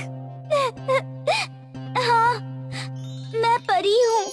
पहली बार धरती लोक घूमने आई थी। रात के अंधेरे में एक शेरनी मेरे पीछे पड़ी थी। मैं डर के मारे भागने लगी और यहाँ तक आ गई। मैं शेरनी से तो बच गई, पर तब से मैं निकल नहीं पा रही हूँ। मेरे पंख भी घायल हैं। देखो। चिन्मय ने अपनी कुल्हाड़ी से झाड़ियाँ काट दी और परी को आजाद कर दिया। शुक्रिया, तुमने मुझे आजाद किया। तुम्हारा बहुत बहुत शुक्रिया। अब तुम मेरे साथ घर चलो, तुम घायल हो, इस हालत में उड़ भी नहीं पाओगी, और अगर तुम इस जंगल में रही तो किसी ना किसी जंगली जानवर का शिकार हो जाओगी। तुम मेरे साथ चलो। शायद तुम ठीक कह रहे हो। पर तुम्हारे ये पंख, अगर इंसानों ने ये देख लिए तो? कोई नहीं देखेगा। परी ने जादू किया और वो परी से एक मामूली लड़की में बदल गई। अब चलो। चिन्मय परी को अपने साथ घर ले आया और घर जाकर उसने सब कुछ अपनी माँ को बताया। अम्मा, परी के ठीक होने तक हमें उसका ख्याल रखना ही होगा। हाँ बेटा, तू वैद्य जी के पास जाकर मरहम ले आ। नहीं नहीं, मरहम की जरूरत नहीं है। परियां अपनी खुद की शक्ति से ही ठीक हो जाती हैं। बस हमें खाना और आराम की जरूरत होती है अम्मा। ठीक है बेटा, तुम आराम करो, मैं सबके खाने का इंतजाम करती हूँ। परी वहीं लेट गई और चिन्मय और सरस्वती घर के बाहर आए। परी हमारी मेहमान है, हमें उसे अच्छा खाना खिलाना चाहिए। हाँ अम्मा। बेटा, हमारे पास पैसे भी तो नहीं है, पर ये ताजी सेंग की फलियां उगी हैं। सोचा था कुछ दिन बाद तेरे जन्मदिन पर बनाऊंगी, पर अब परी के लिए यही बना देती हूँ। हाँ अम्मा, जैसे आपको ठीक लगे। इन दोनों की सारी बातें परी ने सुन ली और उनके वहां से जाने के बाद परी ने सेंग की फलियों के पौधे पर जादू किया। सरस्वती ने सेंग की फलियों से स्वादिष्ट सांबर बनाया और चावल के साथ परी को परोसा। बहुत स्वादिष्ट है। हाँ, ये सेंग की फलियां मैंने खुद उगाई है ना। मैं जानती हूँ अम्मा। परी ने भोजन किया और उसकी शक्तियाँ बढ़ गई। फिर उसने खुद अपने आप ही अपने घावों को भर दिया। अब मैं बिल्कुल ठीक हूँ और परी लोग लौट सकती हूँ अम्मा। आप दोनों ने मेरी बहुत मदद की है, शुक्रिया। ये हमारा धर्म है बेटा। अम्मा, मैं आपको कुछ देकर जा रही हूँ, कृपया इसे स्वीकार कीजिएगा। आपके सेंग की फलियों के पेड़ जादुई बन चुके हैं। आप जितनी बार भी सेंग की फलियां निकालेंगी, ये उतनी बार उगेंगी। अब जितनी मर्जी उतना सांभर बनाकर खाइए। शुक्रिया चिन्मय, तुम बहुत अच्छे हो। परी उड़कर वहाँ से चली गई। सरस्वती और चिन्मय बाहर आए और उन्होंने कुछ सेंग की फलियां तोड़ ली और वापस वहाँ नई फलियां उगाई। ये देखकर दोनों खुश हो गए। अब तो हम जब मर्जी सांभर बना सकते हैं चिन्मय। अम्मा, सांभर बनाकर बेच भी सकते हैं। हाँ। चिन्मय और सरस्वती ने ढेर सारी सेंग की फलियां तोड़ ली और उन फलियों से ढेर सारा सांभर बनाया और साथ में चावल भी पकाए। मैं ये सांभर चावल बेच कर आता हूँ अम्मा। सांभर चावल का डिब्बा लेकर चिन्मय बाजार पहुंचा। लोग उसका सांभर चावल खाते और उसे पैसे देते थे। उस दिन से सरस्वती रोज जादुई सेंग की फलियां तोड़कर उससे सांभर बनाया करती थी। चिन्मय इन सांभर चावल को बाजार में बेचता था। जादुई सेंग की फलियों से बना सांभर चावल चिन्मय और सरस्वती की आजीविका का साधन बन गया। उसके बाद सरस्वती कभी किसी के घर काम करने नहीं गई, ना ही चिन्मय लकड़ियां काटने जंगल गया। अब वो लोग सांभर चावल बेचकर ही अपना गुजारा कर रहे थे। एक बार सुंदरवन गांव में गर्मी बहुत बढ़ने लगी, जिससे फसलें सूखने लगी। अचानक पता नहीं मौसम को क्या हो गया था। इस बार बरसात के मौसम में भी आसमान से एक भी बूंद पानी नहीं टपका था। सुंदरवन गांव के सभी लोग बहुत परेशान हो गए। आखिरकार उन्हें पानी के लिए दर दर भटकना पड़ रहा था। पता नहीं इस बार इंद्रदेव हमसे क्यों नाराज हैं। बरसात का मौसम खत्म होने वाला है, फिर भी आसमान में कहीं भी काले बादल नजर नहीं आ रहे। मुझे तो लगता है हमारे प्यारे से सुंदरवन गांव को किसी की नजर लग गई है, तभी ये सब हो रहा है। नहीं तो आज तक कभी भी ऐसे हालात देखने को नहीं मिले थे। मैं तो जब भी सुंदरवन गांव का नाम लेती हूँ तो मुझे वो प्यारे प्यारे सुंदर फूल, मन को मोहने वाले नजारे याद आते हैं। राधिका आंखें बंद करती है और आज से 2 साल पहले के सुंदरवन गांव को याद करती है। सुंदरवन बहुत ही खूबसूरत लग रहा है।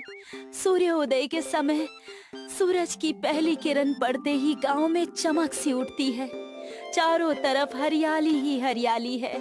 पंछियां सुबह सुबह चहक रही है और भोजन की तलाश में आसमान में निकल पड़ी है।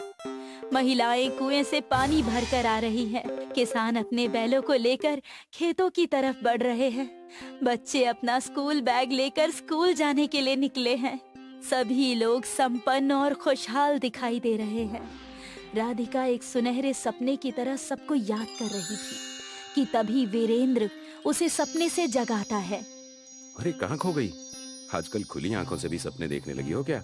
सपना नहीं देख रही थी, आज से 2 साल पहले के सुंदर वन को याद कर रही थी।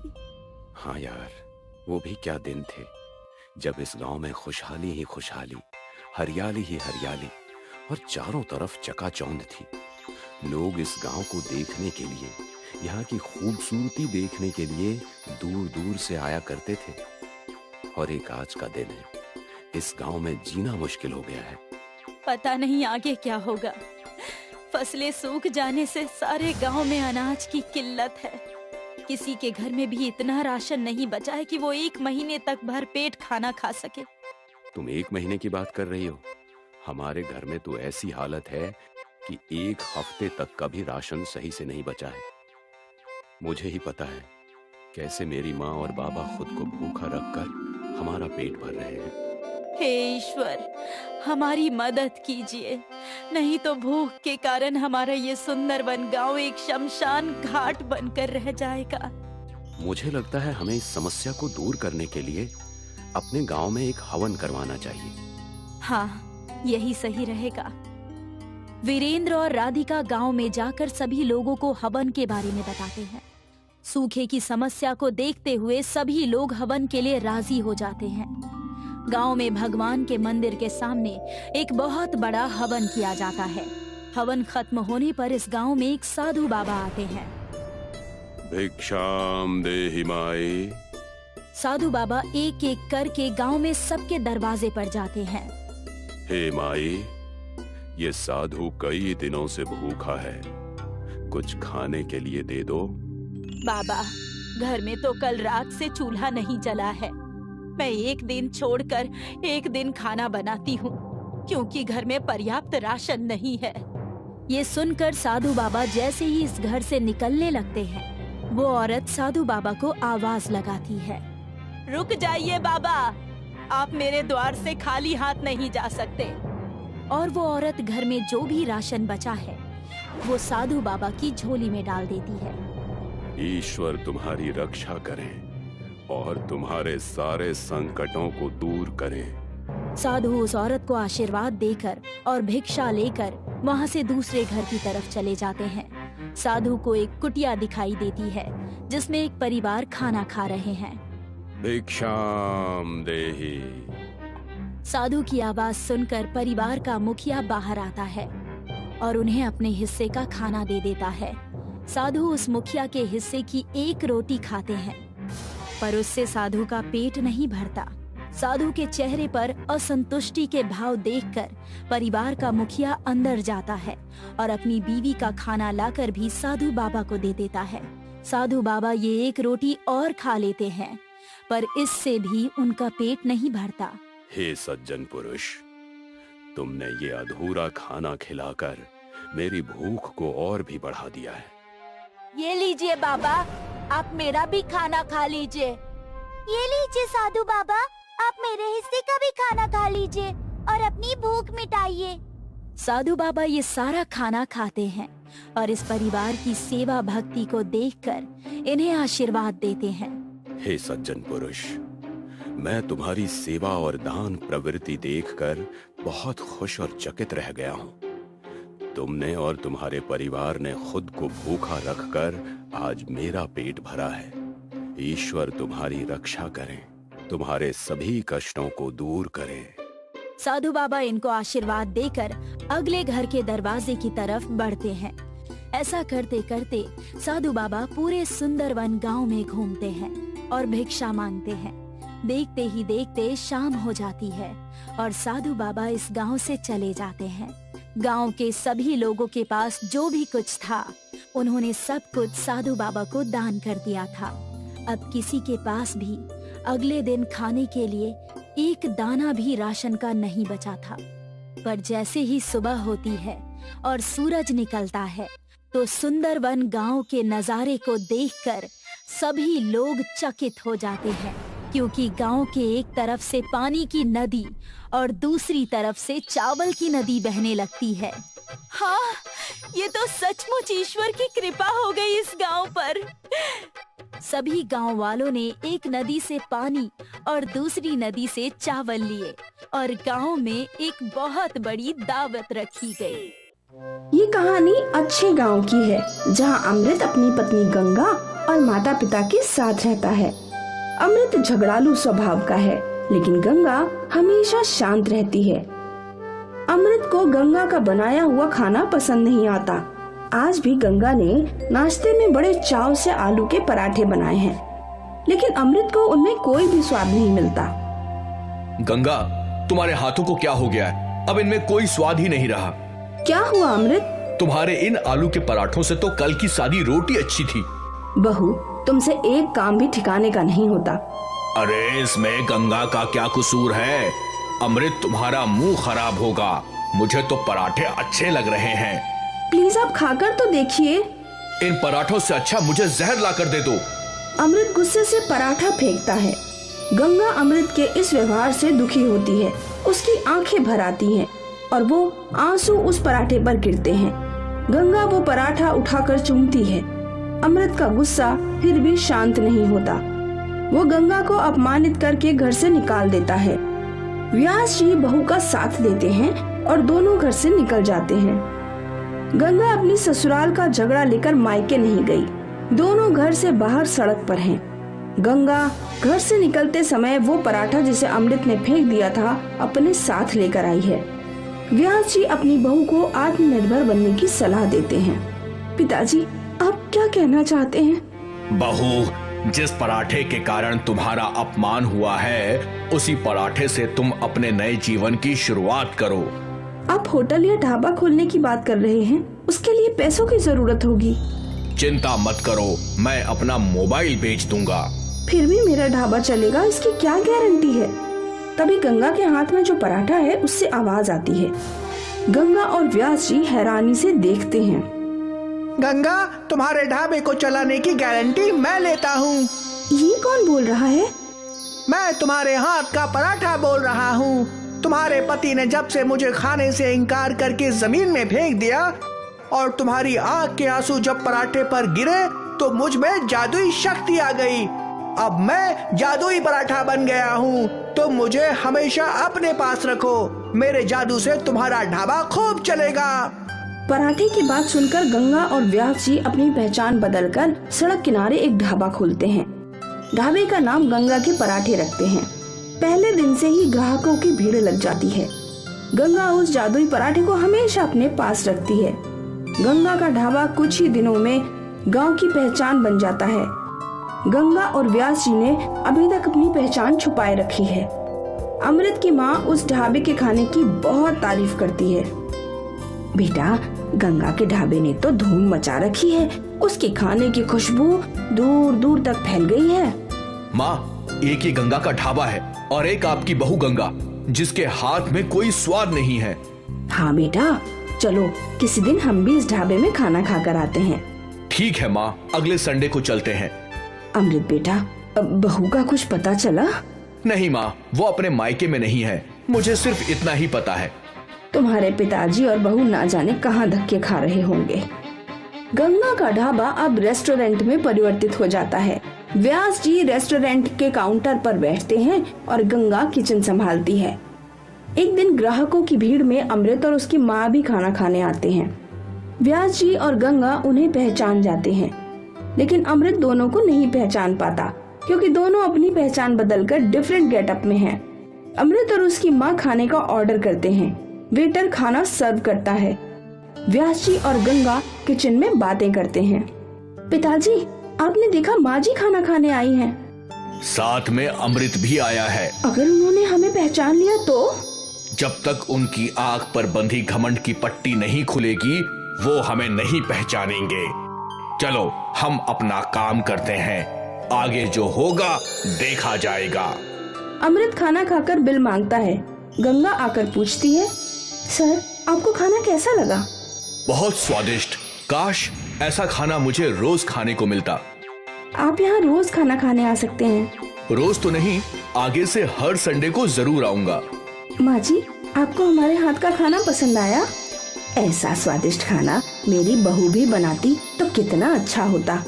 तभी व्यास जी बिल लेकर अमृत के पास आते हैं। अमृत अपना पर्स निकालता है और चौंक जाता है। ओ माय गॉड, मेरा पर्स और मोबाइल शायद चोरी हो गया है। क्या पर्स चोरी हो गया है? हाँ माँ, मुझे पता ही नहीं चला। अब क्या होगा? कुछ नहीं, आपको खाने का बिल देना होगा। हमारे रेस्टोरेंट में ऐसे केस रोज होते हैं। लोगों को पेट भर खाने के बाद ही मालूम चलता है कि उनका पर्स चोरी हो गया है। आपको लगता है कि मैं झूठ बोल रहा हूँ? सॉरी, आप खाने का पेमेंट कीजिए, नहीं तो क्या, आपको इस रेस्टोरेंट में काम करके बिल चुकाना पड़ेगा। आप हमसे क्या काम करवाएंगे? फिलहाल तो बर्तन साफ करने का काम है। अमृत व्यास जी को समझाने की कोशिश करता है, लेकिन वो नहीं मानते और खाने के बिल के बदले अमृत और उसकी माँ को बर्तन साफ करने का काम करना पड़ता है।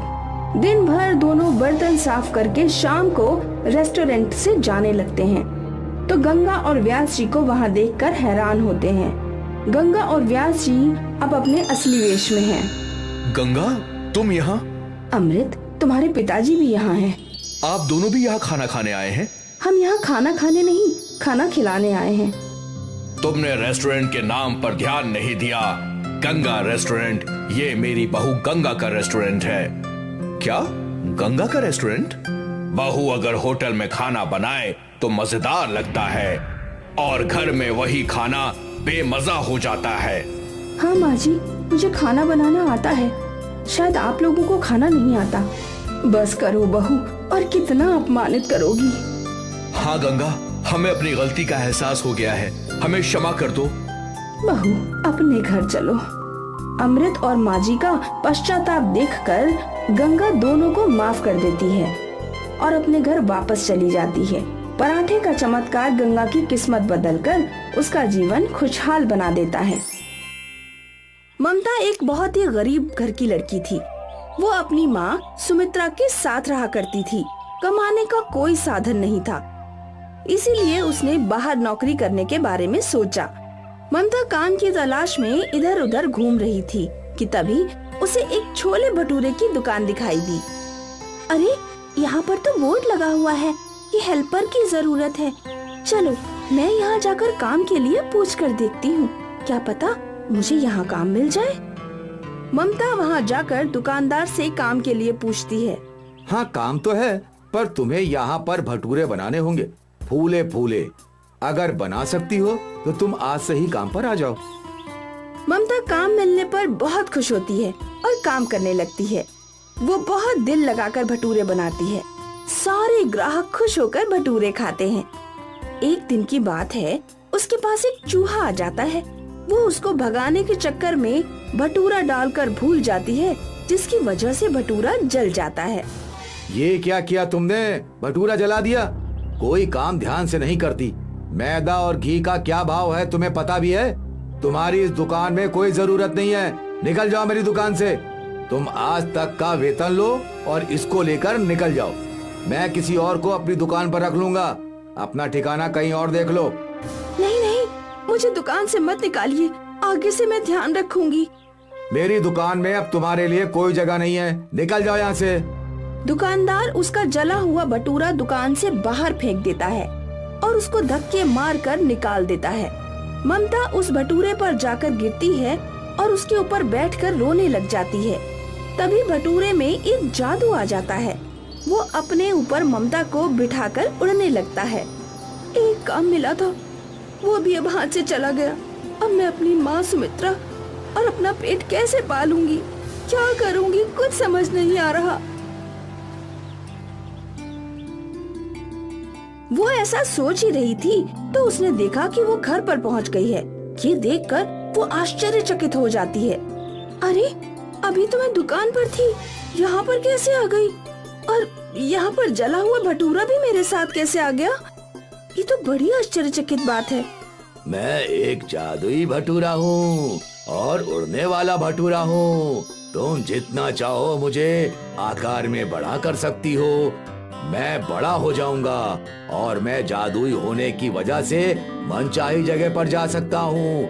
और मेरे ऊपर कितना भी वजन रखोगी मैं टूटूंगा नहीं। अरे ये भटूरा तो बोल रहा है, ये कैसे हो गया? अगर ये भटूरा सच में जादुई है तो क्यों ना मैं इसका सही उपयोग करूं? मैंने दुकान पर बहुत अच्छे अच्छे भटूरे बनाए, परंतु दुकानदार ने मुझे बेइज्जत करके निकाल दिया।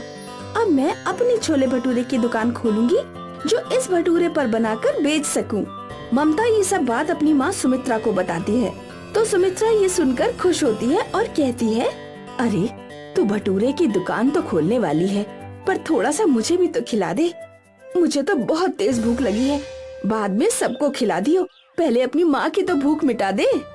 ममता उस भटूरे में से थोड़ा सा टुकड़ा तोड़कर अपनी माँ को खिला देती है। जैसे ही वो उस भटूरे को खाती है उसकी आंखों की रोशनी वापस आ जाती है। अरे ये तो सच में जादुई भटूरा है, इसको खाते ही मुझे सब कुछ दिखने लगा। तेरी शक्ल भी दिख रही है ममता, और मुझे पता चल रहा है कि तू क्या क्या कर रही है। क्या सच में माँ तुम्हें सब कुछ दिखाई दे रहा है? मुझे सब कुछ दिखाई दे रहा है ममता। ये जादुई भटूरा खाते ही मेरी आंखों की रोशनी वापस आ गई। मैं कब से तुझे देखने के लिए तरस रही थी कि मेरी बेटी इतनी मेहनत करती है। आज इस भटूरे की वजह से मैं सब कुछ देख पा रही हूँ। सुमित्रा ममता को गले से लगा लेती है। दोनों गले लगकर खुशी के मारे रो पड़ते हैं।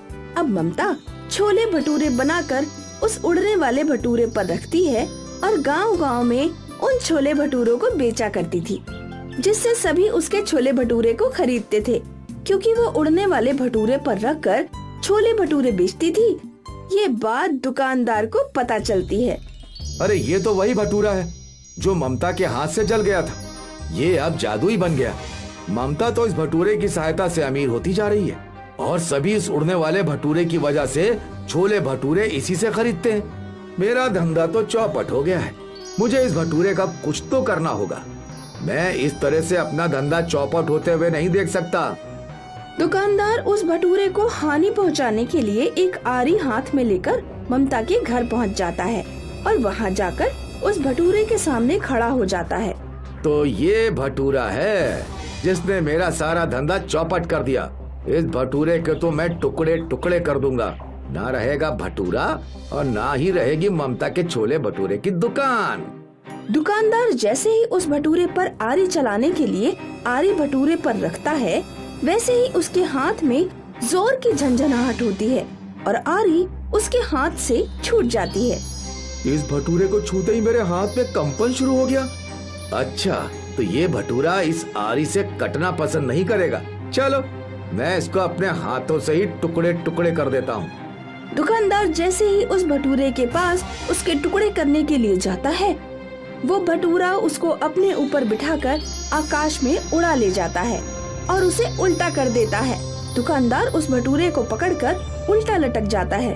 अरे बचाओ, ये भटूरा तो मुझे मार डालेगा। मुझे नहीं पता था ये भटूरा इतना शक्तिशाली है। मैं तो सोच रहा था इसको अपने हाथों से ही टुकड़े टुकड़े कर दूंगा। अब भटूरा उसको गोल गोल घुमाकर जमीन पर फेंक देता है और वो कमर पकड़कर चिल्लाने लगता है। अरे बचाओ, ये भटूरा तो मेरी जान लेकर आएगा। अरे कोई इस भटूरे से मुझे बचाओ। तभी ममता और सुमित्रा वहाँ आ जाती हैं। ममता, मुझे बचा लो इस भटूरे से। मैंने इसको हानि पहुंचाने की कोशिश की। इसने मुझे अच्छा सबक सिखाया। मैं इसकी तरफ आंख उठाकर भी नहीं देखूंगा। बस मेरी जान बचा लो ममता। जादुई भटूरे, तुम इस दुकानदार को माफ कर दो। ये नहीं जानता कि उसने किया क्या है। अगर तुम इसको सजा दोगे तो तुम में और इसमें कोई फर्क नहीं रह जाएगा, इसीलिए इसको माफ कर दो। जादुई भटूरा शांत हो जाता है और दुकानदार को छोड़ देता है।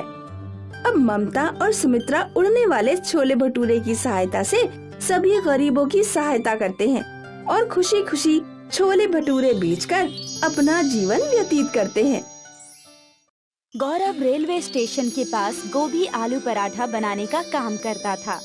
आइए गर्मा गर्म गोभी आलू के पराठे खाइए। गौरव के घर पर उसकी माँ बेटी और पत्नी थी। गौरव सुबह से लेकर शाम तक मेहनत करता, लेकिन फिर भी अपनी गरीबी दूर नहीं कर पा रहा था। सुनिए जी, गोभी आलू के पराठे बनाने में लागत बहुत ज्यादा आती है। आप एक काम कीजिए, आप सादा पराठे बनाकर बेचिए, जिससे हमारी लागत कम आएगी और प्रॉफिट ज्यादा होगा। नहीं, मैं ऐसा नहीं कर सकता। सादे पराठे खाना कोई पसंद नहीं करेगा। और फिर पिताजी भी गोभी आलू के पराठे बेचा करते थे, इसलिए मैं भी यही काम करूंगा। गौरव के पास तरह तरह के ग्राहक और उनकी तरह तरह की डिमांड होती। अरे भाई, जरा मेरे पराठे में गोभी आलू ज्यादा भर देना। मुझे पराठों के साथ सब्जी भी चाहिए। मुझे पराठों के साथ अचार चाहिए। मुझे पराठों के साथ दही चाहिए। गौरव कभी कभी ग्राहकों की डिमांड सुनकर परेशान हो जाता था। अगर आपको पराठे के साथ सब्जी चाहिए तो उसके अलग से पैसे देने होंगे। मैं अलग से पैसे नहीं दूंगा। देख रहे हो भाइयों, ये गौरव सब्जी के पैसे अलग से मांग रहा है। चलो चलो, हमें यहाँ खाना नहीं खाना है। अरे सुनिए तो, आप लोग कहाँ जा रहे हैं? रुकिए तो सही। एक दिन गौरव बहुत निराश होकर घर पहुँचा। क्या हुआ? रेहड़ी पर ग्राहकों की संख्या लगातार कम होती जा रही है। ग्राहक पैसे देना नहीं चाहते, लेकिन उन्हें सब्जी, अचार, दही, सारी चीजें पराठों के साथ चाहिए। चलिए कहीं बाहर घूमने चलते हैं, थोड़ा मूड फ्रेश हो जाएगा। हमारे पास इतने पैसे तो नहीं है कि किसी टूरिस्ट प्लेस पर घूमने जाएं। तुम्हारे घर ही घूमने चलते हैं। गौरव अपने ससुराल में घूमने गया, जो गांव में थी। रास्ते में गौरव और उसकी पत्नी को प्यास लगी। उन्हें कहीं से झरने गिरने की आवाज सुनाई दी। ये झरने की आवाज पूरब दिशा से आ रही है। गौरव और उसकी पत्नी पूरब की ओर चलते गए। झाड़ियों के पार उन्हें झरना मिला। ये झरना तो बहुत खूबसूरत है। गौरव और उसकी पत्नी ने जी भरकर पानी पीकर प्यास बुझाई और हाथ पैर भी धोए। जब वे चलने के लिए तैयार हुए तो उन्हें किसी के कराहने की आवाज सुनाई दी। ये कराहने की आवाज झरने के पीछे से आ रही है।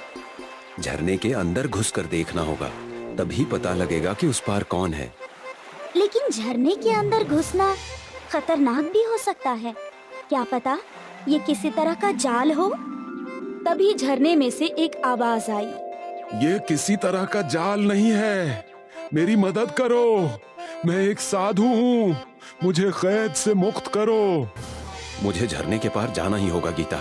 अगर मैं वहाँ कैद होता तो क्या मैं नहीं चाहता कि कोई मुझे आकर कैद से आजाद करें? गौरव झरने के पार गया तो उसने देखा कि एक साधु एक कटीले खंभे से बंधा हुआ है। साधु की पीठ से खून बह रहा था। तुम कौन हो और यहाँ कैसे कैद हो गए? मैं सब कुछ बताऊंगा, पहले तुम मुझे कैद से आजाद करो। गौरव ने रस्सी खोल दी और साधु आजाद हो गया। तुम्हारा बहुत बहुत धन्यवाद। मैं एक साधु हूँ और मुझे कुछ शक्तियाँ प्राप्त हैं। मैं व्यक्ति की मनचाही इच्छा पूरी कर सकता हूँ। कुछ लोगों ने मेरा गलत फायदा उठाने की कोशिश की। जब मैंने उनकी बात नहीं मानी, तब उन्होंने मुझे इस झरने के पीछे कैद कर दिया।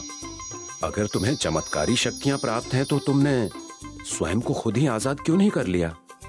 मैं अपनी शक्तियों का प्रयोग स्वयं के लिए नहीं कर सकता। ठीक है साधु महाराज, अब मैं चलता हूँ। मुझे अपनी ससुराल पहुँचना है और देर हो रही है। तुम खाली हाथ क्यों जा रहे हो? तुमने मेरी मदद की है, मैं तुम्हारी क्या मदद कर सकता हूँ? अगर तुम्हारी कोई इच्छा हो तो बता दो।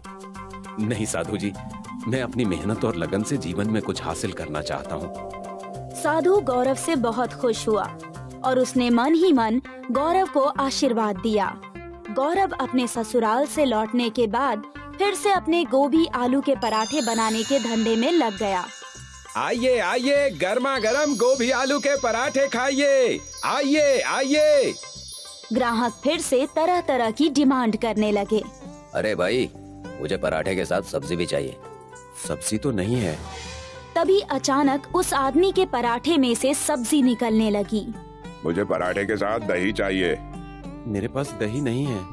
लेकिन तभी उस आदमी के पराठे में से दही निकलने लगा। मुझे पराठे के साथ अचार चाहिए। मेरे पास अचार नहीं है। लेकिन तभी तीसरे आदमी की प्लेट में से अचार निकलने लगा। सारे लोगों का दिमाग चकरा गया। ये सब क्या हो रहा है? मैंने तो इन लोगों को सब्जी, दही, अचार नहीं दिया, तो भी इनकी प्लेट में तीनों चीजें कहां से आ गईं?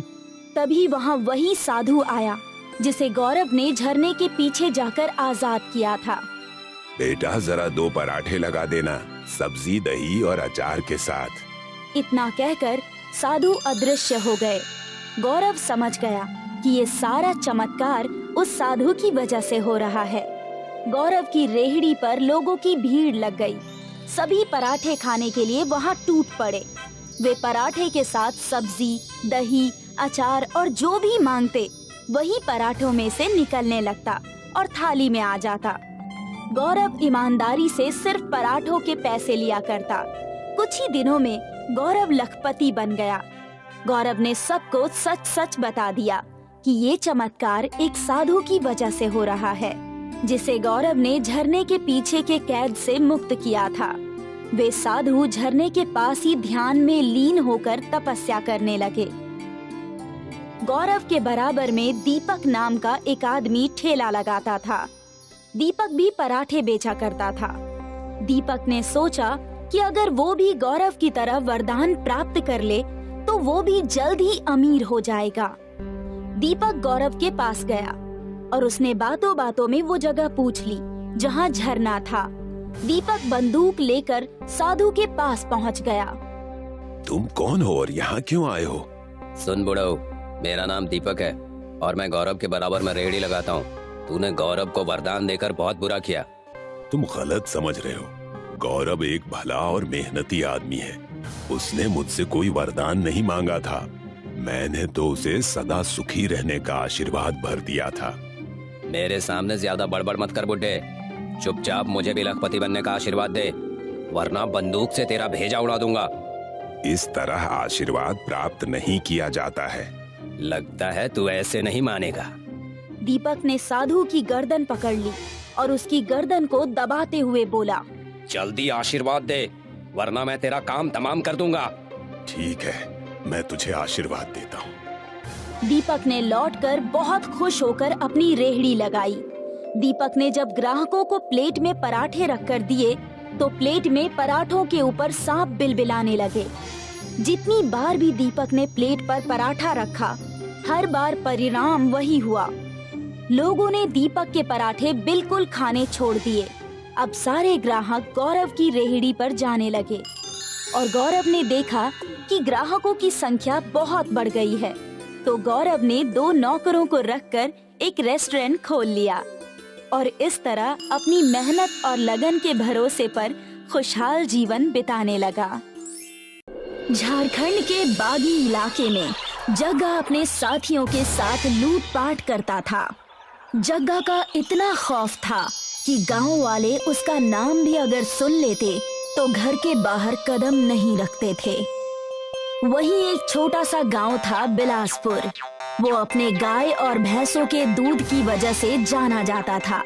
उस गांव के लोग दूध के व्यापार की वजह से बहुत मशहूर और सक्षम थे। इस बात से जग्गा बिल्कुल खुश नहीं था, क्योंकि उस गांव के मंदिर में जग्गा ने हीरे छुपा कर रखे थे। इन बिलासपुर गांव वालों का कुछ करना होगा।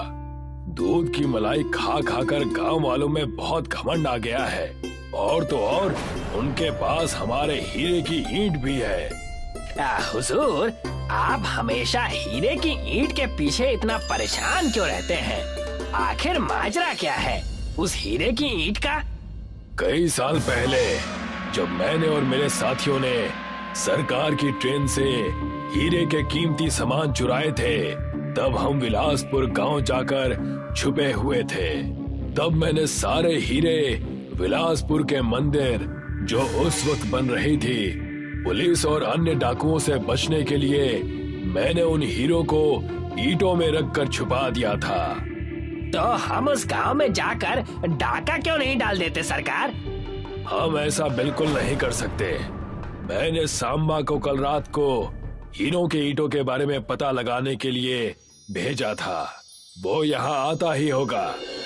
जग्गा और डाकू बात कर ही रहे थे कि वहाँ पर सांबा आ गया।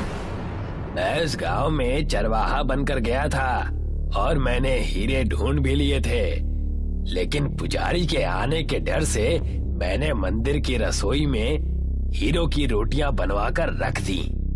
इतनी हेर फेर से मेरा दिमाग फटा जा रहा है। हमें कैसे भी करके उन हीरे की रोटियों को तलाशना होगा। मालिक, मालिक, एक जरूरी खबर आपको सुनानी है। अरे फिर जल्दी कहता क्यों नहीं है? और तो इतना हाफ क्यों रहा है?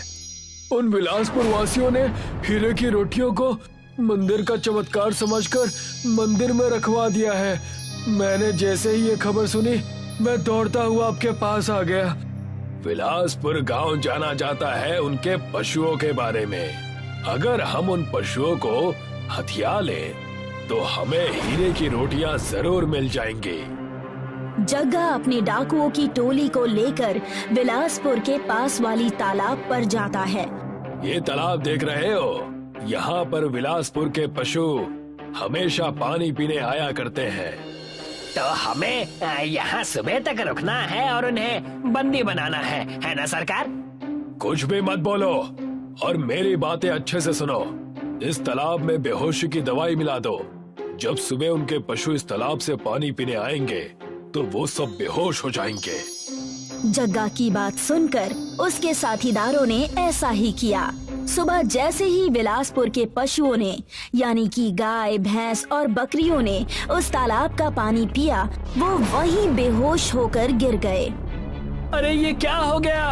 अनर्थ हो गया। ऐसा कैसे हो गया? अब हम क्या करेंगे? अब हम क्या करेंगे? ये मेरी आखिरी संपत्ति थी जो कि तबाह हो गई। सारे ग्वाले वहाँ रो ही रहे थे कि जग्गा के साथ ही दूसरे गांव के ग्वाले बनकर वहाँ पर पहुँच गए। अरे क्या हुआ भाई? तुम रो क्यों रहे हो? हमारे बिलासपुर गांव की गाय और भैंस दोनों ही गिर गए हैं। हे भगवान! तो चिंता किस बात की? हमारे गांव में बड़े महान तांत्रिक आए हैं, वो इन्हें जल्दी से ठीक कर देंगे। तो इतना सोच क्या रहे हैं? उन्हें जल्दी से बुलाइए। उन्हें देखकर ग्वालों को उम्मीद की किरण नजर आने लगी। जग्गा तांत्रिक बनकर वहाँ आ गया। तुम सब इतने परेशान ना हो, पशुओं को कुछ नहीं होगा। अगर आप उन्हें ठीक कर सकते हैं तो कृपा करें, वरना हमारा रहना दुश्वार हो जाएगा। जग्गा उन ग्वालों के पशुओं की जांच करने का नाटक करने लगा। इन पशुओं को तालाब के जहर वाले पानी ने बेहोश किया है। अगर तुम सब चाहते हो कि ये सब ठीक हो जाए, तो तुम्हें एक शर्त पूरी करनी होगी। ऐसी कौन सी शर्त है जो हमें पूरी करनी है? तुम सबने इस तालाब के पानी को इतना गंदा कर दिया है कि इसमें जहर फैल गया है। इसकी शुद्धि करनी होगी। इसलिए तुम्हें चमत्कारी रोटियां जिसके चर्चे हर जगह हैं, उसे इस पानी में डालना होगा और इस तालाब की शुद्धि हो जाएगी और तुम्हारे सारे पशु फिर से ठीक हो जाएंगे। तुम सच में तांत्रिक हो या कोई और? अब जो ये कह रहे हैं वो बिल्कुल सच है। तुम्हें ऐसा करना ही चाहिए। कभी कभी गांव वालों पर बुरा साया आ जाता है। तांत्रिक जी का कहा मानना चाहिए। हमारे पास कोई और चारा भी नहीं है।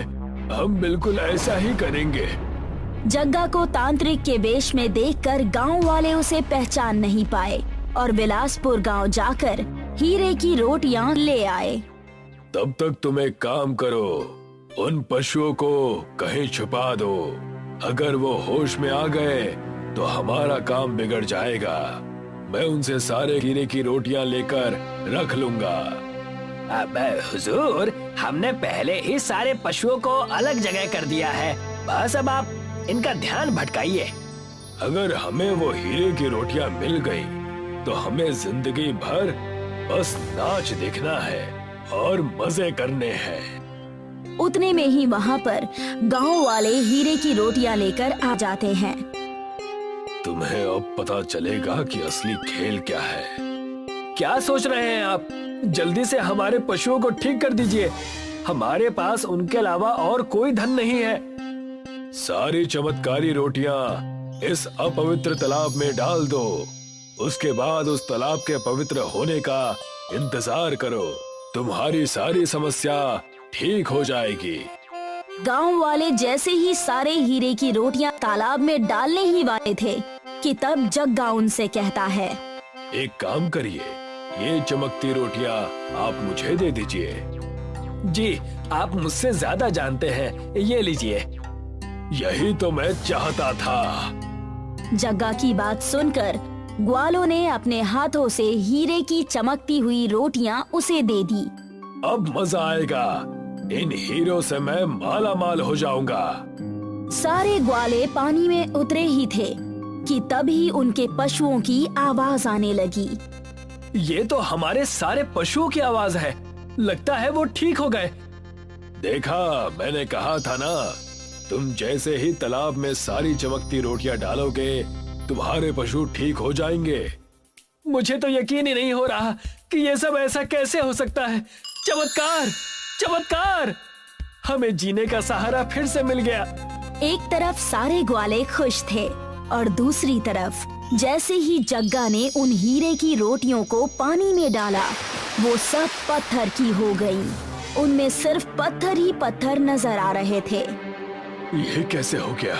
मुझे विश्वास नहीं हो रहा। आप इतना चिल्ला क्यों रहे हैं? आखिर क्या बात हो गई सरकार? हीरे की रोटियां पत्थर की रोटियां हो गई हैं। जग्गा और उसके साथी गुस्से में अपने डाकू के वेश में आ गए।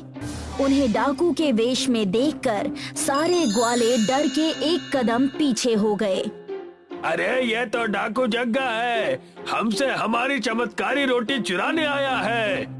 जग्गा की टोली संकट में आ चुकी थी। तभी उन पशुओं में से एक गाय में गौ माता प्रकट हो गई। तुम सबने इस तालाब के साथ साथ पशुओं को भी हानि पहुंचाई है और उसका परिणाम तुम्हें पत्थर के रूप में मिला है। मैं तुम्हें श्राप देती हूँ। अब से तुम और तुम्हारा गिरोह इस तालाब से 100 मीटर की दूरी भी पार नहीं कर पाओगे। तुम्हें अपना सारा जीवन यहीं बिताना होगा। नहीं, ये छल है। जग्गा के साथ छल हुआ है। जग्गा और उसकी टोली ने खूब प्रयास किया, लेकिन वो उस तालाब से दूर नहीं जा पाए। गौ माता के आशीर्वाद से सारे गांव वाले बहुत खुश हो गए और सारे पशु अच्छे से फिर से चारा खाने लगे। ये देखो, ये पत्थर की रोटियां अब फिर से हीरे की हो गई हैं। इन्हें हमें मंदिर में जाकर सुरक्षित रखना होगा। ये भी कोई कहने की बात है, हम बिल्कुल ऐसा ही करेंगे। सारे गांव वाले हंसी खुशी विलासपुर में दूध का व्यापार करने लगे और सभी लोग खुशी खुशी अपनी जिंदगी बिताने लगे और जोरों शोरों से दूध का कारोबार फिर से शुरू हो गया।